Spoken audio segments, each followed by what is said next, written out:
possessão demoníaca é uma realidade como a Bíblia sugere? Ou uma mente perturbada é a fonte de todo o mal? Anchuelo, Espanha.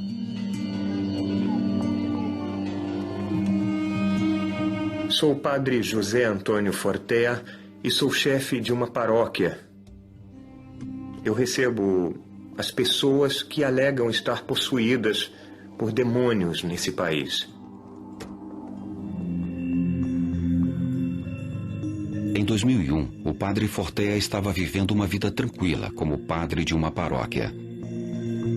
Como ele poderia saber que logo uma completa estranha transformaria seu mundo tranquilo em algo irreconhecível?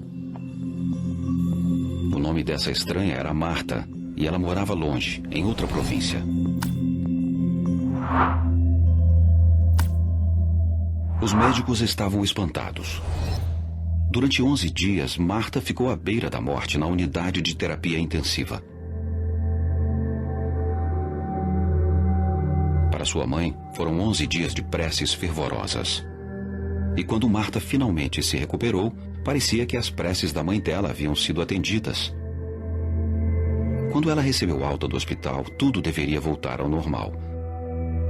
Mas para Marta e sua mãe, o pesadelo só estava começando.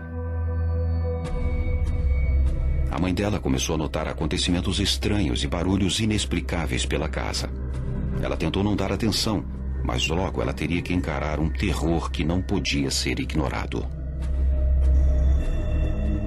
Eu estava em casa e, de repente, o telefone tocou e a mãe me disse: "Padre, minha filha está possuída." Ela me disse: "Estávamos na sala." Eu olhei para minha filha, ela levitou junto com a cadeira no ar e, naquele momento, eu não tive mais dúvida. Ela me disse: "Minha filha precisa de um exorcista e não de um médico." E eu descobri uma terrível possessão do mais alto grau.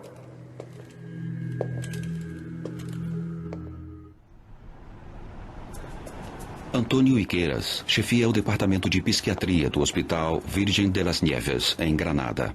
Como psiquiatra, ele já encontrou vários pacientes que alegaram estar possuídos.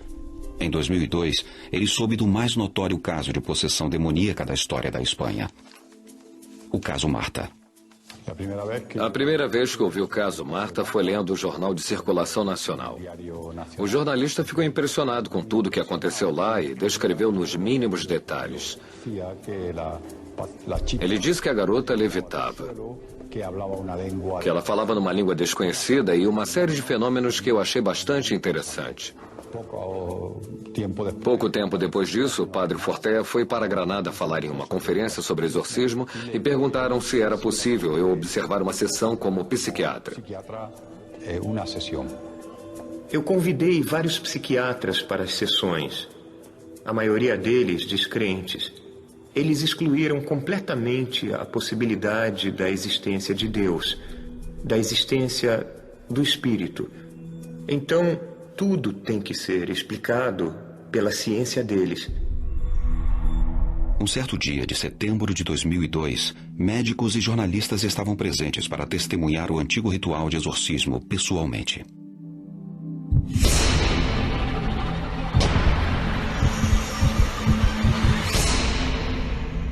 Testemunha 1. Ela deu um grito medonho que foi o começo do estado que eu descrevo como estado de transe. Testemunha 2. A garota virou a cabeça na minha direção e me olhou com os olhos completamente brancos, como se a morte estivesse olhando para mim.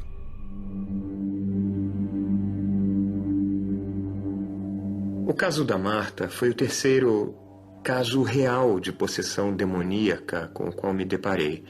Foi um caso conhecido por muitas pessoas no mundo, porque uma das mensagens que recebemos numa das sessões era para conscientizar várias pessoas de que o mundo dos demônios existe e a possessão demoníaca é uma possibilidade. Exorcismo é o ato de expulsar espíritos malignos. É um ritual feito para expulsar o demônio do hospedeiro humano. O Papa João Paulo II é conhecido por ter realizado exorcismos no Vaticano, Sob sua direção, o ritual católico do exorcismo foi revisado em 1999. A primeira mudança no ritual antigo desde 1614. Os novos rituais não são muito diferentes dos métodos tradicionais. A maior diferença envolve o reconhecimento da psicologia moderna. Os exorcistas de hoje têm que descartar qualquer problema médico ou psicológico que possa ser confundido com possessão demoníaca. Hoje em dia, o exorcismo sempre deve ser o último recurso. A possessão tem que ser provada através de 4 sinais básicos. A pessoa possuída demonstrar conhecimento de eventos ou fatos ocultos, saiba falar línguas que nunca foram ouvidas, demonstrar força física desproporcional ao tamanho do corpo ou idade e demonstrar aversão física às coisas sagradas. A maioria das pessoas pensa que no exorcismo acontecem fenômenos estranhos a cada minuto, mas é apenas um grupo de pessoas rezando por uma pessoa que na maior parte do tempo está deitada em cima da cama diante do altar. No caso de Marta, eu vi os efeitos da minha oração. Após participar do exorcismo de Marta e testemunhar fenômenos incomuns, José Manuel alega que agora se tornou um crente. O que ficou claro para mim desde então é que o bem e o mal existem. O bem e o mal estão em luta. Eu testemunhei lá ao vivo uma tremenda luta entre alguém ou alguma coisa. Todos os pacientes que conheci achavam estar possuídos por alguma energia, por algum espírito maligno. Eles acreditam que há uma força que os controla por dentro. Todos eles sofrem de uma doença mental. Tanto a Organização Mundial de Saúde quanto a Associação Psiquiátrica Americana concordam que, quando pacientes têm certeza de que estão possuídos por espíritos ou entidades, o diagnóstico provável são os transtornos dissociativos. Isso foi descrito por 2 das mais importantes organizações médicas internacionais. O estado de transtorno por possessão descreve perfeitamente a situação de Marta, um estado de transe. Os céticos querem que as pessoas entendam que, na maioria dos casos, nós não desacreditamos das suas experiências, não os consideramos charlatões ou fraudes. As coisas aparecem para as pessoas como aparecem, mas o problema é que isso não significa que a explicação que elas dão em termos de demônios ocupando suas mentes é a explicação correta. Oferecemos às pessoas outra explicação que esperamos lhes permita chegar a algum tipo de cura. Existem inúmeras pessoas que acreditam em possessão de espírito e coisas do tipo. Eu acho que existem pessoas que não se sentem à vontade com o século XXI e elas voltam ao passado em busca de explicações para as coisas. E numa certa altura, a possessão de espíritos foi a explicação que mais fez sentido, mas não faz mais para as pessoas que não se sentem à vontade com o modo como as coisas são. Agora, isso pode ser uma fuga. A possessão de Marta tornou-se a obsessão do padre Fortea. Apesar de ter exorcizado todos os demônios dentro dela, um se recusou a sair. O padre Fortea acredita que foi o próprio diabo. Através de oração e persistência, o padre Fortea finalmente ficou frente a frente com o diabo. E foi quando ele teve uma das revelações mais chocantes de sua vida. O diabo disse ao padre Fortea: "Eu quero sair, mas Deus não deixa." "Por quê?"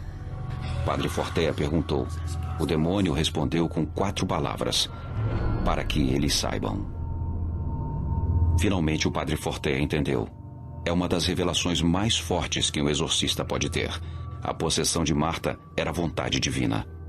Marta deveria ser um exemplo para o mundo. Um dia ela será libertada. Esse caso serviu para conscientizar várias pessoas de vários países da existência de demônios, da possessão demoníaca e do poder do exorcismo. O padre Fortea continuará a combater os demônios dentro de Marta. Com fé e persistência, ele espera um dia libertar Marta dessa possessão demoníaca.